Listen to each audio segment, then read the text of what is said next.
Hello everyone, you are watching the fourth episode of the uncut, uncensored, unscripted version of IzzyLand.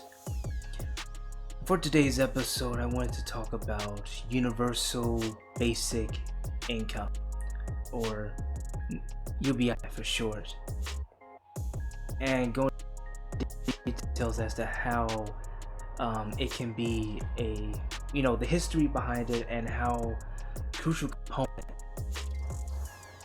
during this crisis, the COVID-19. So what is UBI?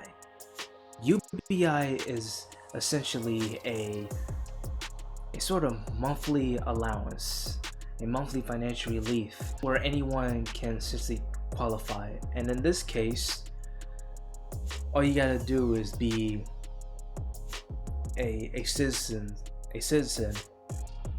of of America and over the age of 18. So it don't matter which group you represent, whether you are rich or poor, black or white, man or woman, no matter what background you have, all you gotta do is just be American and you will qualify. And mind you, not only has this fundamental of UBI has been considered throughout our history, from our founding fathers all the way to the one who put it to the forefront, who made it go mainstream, and that is former presidential candidate and fellow entrepreneur, as well as founder of Venture for America and recently Humanity Forward, Andrew Yang. From then to the present, it is not really a new idea, and not only that, but it has a global recognition. Various countries throughout the world have put it into practice. Alaska is a deep red state and is a part of America, or U.S. territory. A deep red state, and they're getting a form of UBI as we speak, and it's being paid through a sort of petroleum tax or dividend and such, through oil, and people are getting like 2,000 a month. This is Alaska, and during this COVID-19 pandemic, a lot of people started coming out for UBI or cash assistance. More renowned is the Pope coming out saying like, hey, we need to give people direct cash, put money into their hands, and among others. And I mean, people mentioned that, and I just want to get this out of the way, but people mention that Canada, they always reference Canada as saying, oh, they have universal health care, and they just recently, Justin Trudeau recently started giving every Canadian $2,000 a month, so $2,000 a month, for every family, every individual, and such. However, the French government started giving their people $1,000 a month the moment the moment the virus, the coronavirus, headed into their area, and they had to go on a lockdown. A few days later, after their people put on lockdown, they started giving everyone a grand a month. And my friend up there can vouch for that. And yet, over here, here in the in the states, we have Congress who are tripping over themselves and making such a spectacle, all this quarreling and and this butting heads and stuff, and the only sort of cash assistance they gave us for these past several these past few months since the the pandemic reached its peak and things started closing down. The most we ever got out of it was a measly um, stimulus check. It was like 1,200, a one-time payment of $1,200, and they still haven't given us another one or tried to make it or try to give it to us on a monthly basis. And I mean, yeah, they but they build out the banks. Once again, they build out the banks. They uh, gave um, yeah, over a trillion. The feds, they printed out $1 trillion worth of money for the banks, and for their rich colleagues and the big corporations and stuff, they get a big payoff, and we were just left with 1,200 throughout all that money that they all those trillions of dollars that they were funneling out. Most of that was giving to the banks and the big corporations, and we were just given essentially the scraps. Now, I will say this: if it wasn't for the stimulus check wouldn't have been thought of. It wouldn't have been considered, and we probably would get nothing.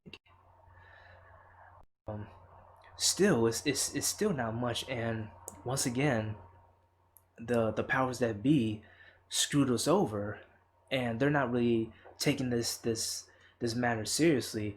If anything, they're just another it's just something else they can exploit for their corporate political agenda.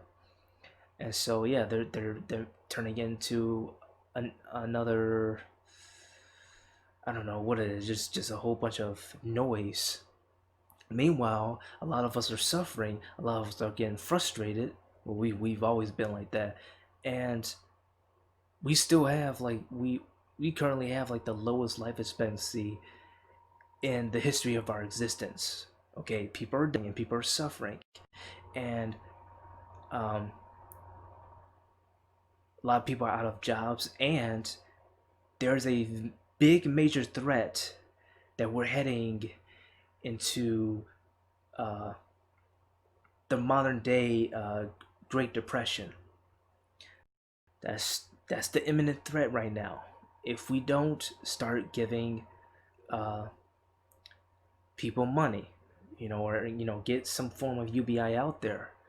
Now, before you try to say how are we going to pay for it, it's just going to cause inflation. I mean, that's a fair point. That's a fair argument, concern, or whatever. But it's number one. I mean, it's pretty. I mean, we've heard it tons of times, and how is it that when when Congress bailed out the banks, when the power that be, they bailed out the banks and the big corporations with trillions of dollars, and they printed it out money, and that's actually illegal. But the Feds still printed it out. How is it that and we bailed out the banks multiple times? How is it that when those things happen, um, there's not much of an uproar, but once we're considering like actually putting money into people's hands, it's it's like inconceivable, and that's what I find very disturbing. I mean, we're talking about giving people their freedom, their their compensation for all of the hard work they've done. while being in this country. Uh, I mean, they've earned it. It's like they deserve it. So we shouldn't just leave. You shouldn't just leave us out to dry, you know. And you know, Andrew Yang, he had this U, UBI, or the freedom dividend. That wasn't his only proposal. It was just his selling point. That was just the one. That's just the only. That's the thing that gets your attention. But he had over 150 policies um, at the ready and counting, where that addressed a lot of the problems we have in this country, and even on a global scale.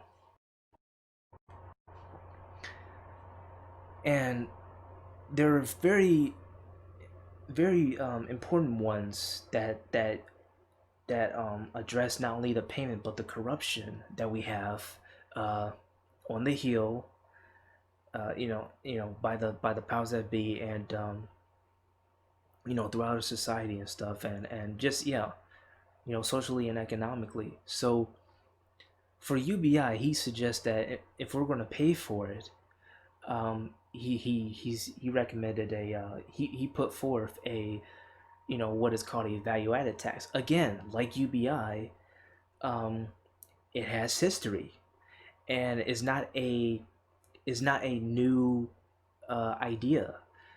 A lot of countries throughout the world have a form of a VAT, and what it does, it takes a piece of the gains, the means that companies get from their revenue and stuff, through their their uh their income, their products and stuff. And the thing about the VAT is, um, well, any sort of gains those big companies make, we get that same sort of revenue, that same sort of compensation, as we should, because I mean we're buying their products, we're using their services, so we should get something in return, you know. So yeah, we have the value added tax, and it can exempt certain products. Like if your everyday goods, they don't have to be, they won't be affected, because uh, again, a lot of people use it, and taxing that is pretty unfair, considering that a lot of us really need it, especially during these crucial times. But if you want to buy like a yacht, a mansion, those Air Jordans, those new Air Jordans, or uh, that new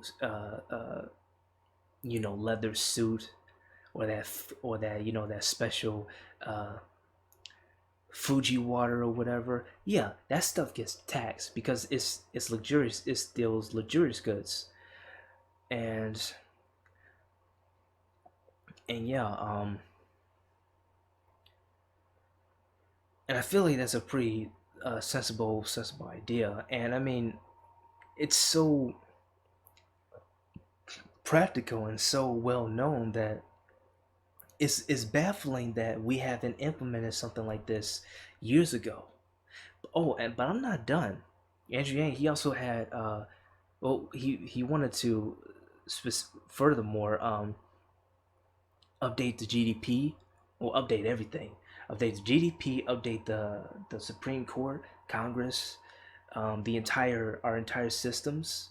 That's what he was trying to do. And for updating the GDP, all you had to do is just go to the Bureau of Economics and tell everyone, hey, um, we got to fix this GDP measurement because it's heading off a cliff, and it's creating a whole lot of um, problems, and and and it's even worse during this this pandemic. And yeah, again, all you gotta do is just walk down the street to Bureau of Economics. That's simple.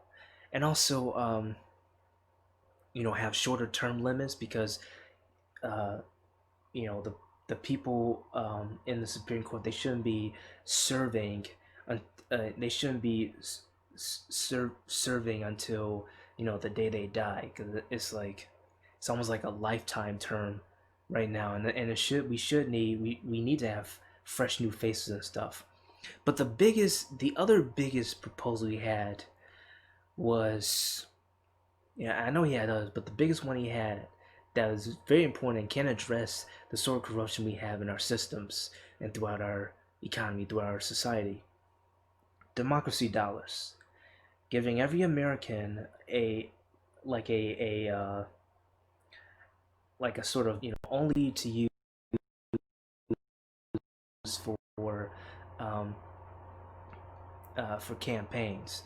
So if there's a certain candidate you like from for and it's for any sort of position, it's probably like from a local standpoint to national, like being the president, or with the local being the mayor or um, a congressperson, all those sorts of things, and essentially it puts forth the idea of grassroots, money,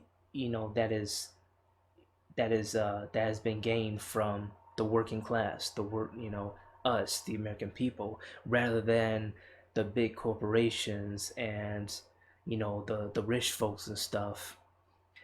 With democracy dollars, if you give a certain candidate a a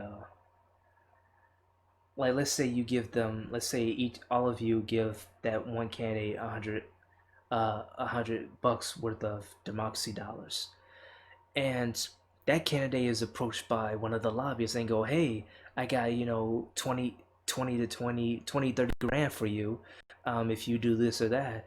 And they can and that candidate can give them the finger, and be like, hey, I'm getting millions of dollars from the people.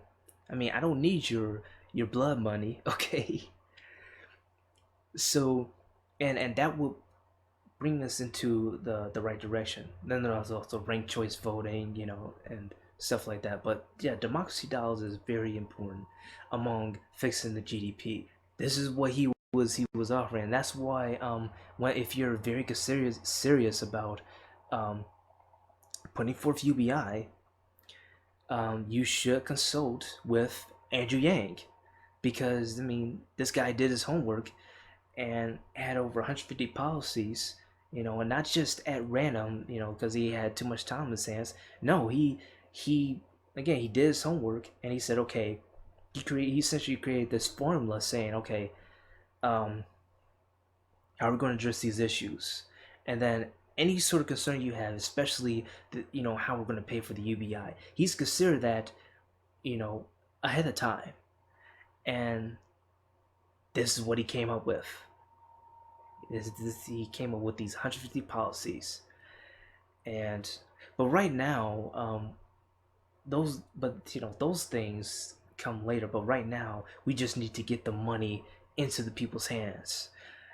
Um, how we pay for it or whatever, that comes later. It's like what Yang says.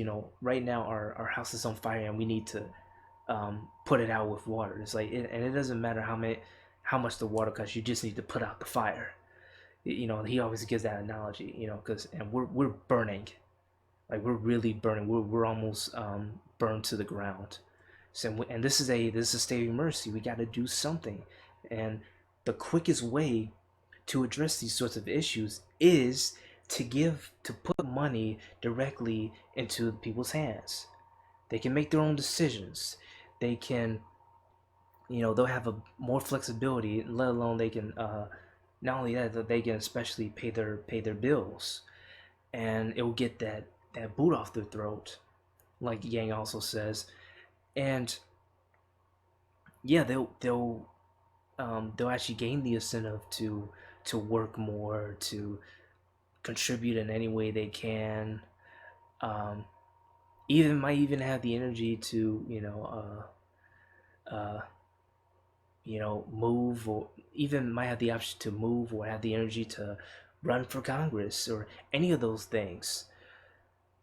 Now, my biggest worry is, um, you have people, these leeches who will, the moment you get, income, or you start making some money yourself, you start achieving and whatnot, they might come out of the woodwork saying like, "Oh, wow, you're getting all this. Hey, can you do this for me? Can you do that for me?" Like they want your piece of the pie and everything. And these people, and these are the same individuals who didn't give a shit about you, um, before all of this, but now that you're making something out of yourself, now that you're, gaining some income, gaining some sort of assistance, now they want to step in, and um, I saw this one video where, Fred the Felon, who's avid supporter of Andrew Yang, he did this one video where he interviewed, these homeless people,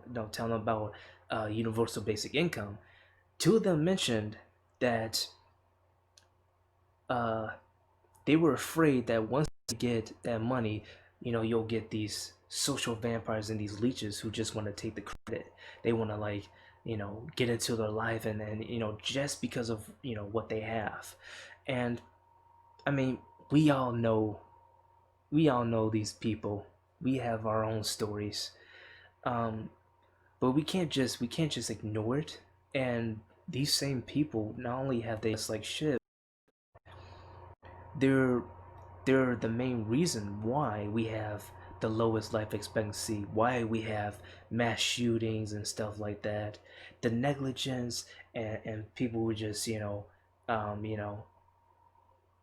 are like, well, if you don't work a 9 to 5, or if you don't pay the bills, then you ain't shit, you ain't worth it, you ain't worth my time. So it's like, we have a lot of those, here in the States. But that's for, but I'll get into that for another video. The bottom line is that, okay, we are in a time when too many people are suffering and they shouldn't be, and this is a state of emergency. The powers that be aren't treating it like it is. They just say they are, but they aren't really doing anything. They're just making a whole bunch of noise. They're uh, they're moving their mouths, and creating this one massive, uh, freak show, and we're sitting here going like, I can't pay my bills, like I don't have the energy to live or get through the day and stuff. I mean, I don't have time for any of this. Stop with all the arguing, all of the drama, all of the BS, the circus show you guys do. Stop with that. Grow up and get to work. Okay? Do your job, because you it is your responsibility to take care of us, to take care of our well-being. And since you do have most of the power, you have the final say, over the president. So stop fooling around, stop acting like a bunch of high schoolers, stop acting like a bunch of high schoolers, and get to work. Do your job. The French over in Canada, they're 50 years behind, and they're getting this stuff done like that, like quickly, rapidly. 50 years behind us. We're supposed to be one of the greatest, countries in the world, whatever, and also other countries, overseas, and throughout the world. They're way ahead of us. This is embarrassing. This is humiliating. We shouldn't be acting like this. Okay. Land of the free, home of the brave, right? This this is not how we want to be seen by the rest of the world, okay? Like if cultures like the French are getting this stuff done at a quick rate, they're not like making a whole bunch of noise, they're not um, going back to, their political, to talking, you know, like a politician and stuff like that. No, like if their job is to help the people, they'll do it, and they won't like expect a thank you. They'll just do it because it is their job. They're getting paid for it. So your job is to help us. Do it. Do your job. Get to work. Shut up and get to work. Because we are better than this. Enough is enough. It is time to break the cycle.